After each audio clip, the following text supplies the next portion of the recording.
ಇತ್ತ ಬರುವಂತಲಾಗು ಈ ಸಾರದನೆ.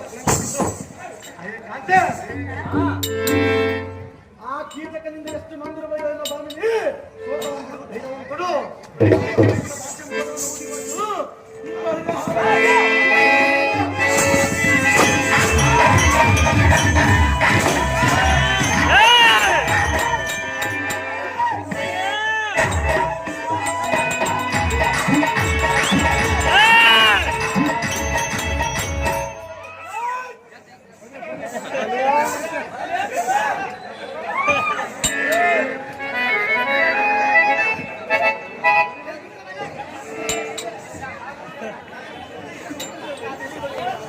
Amak nani aku mama.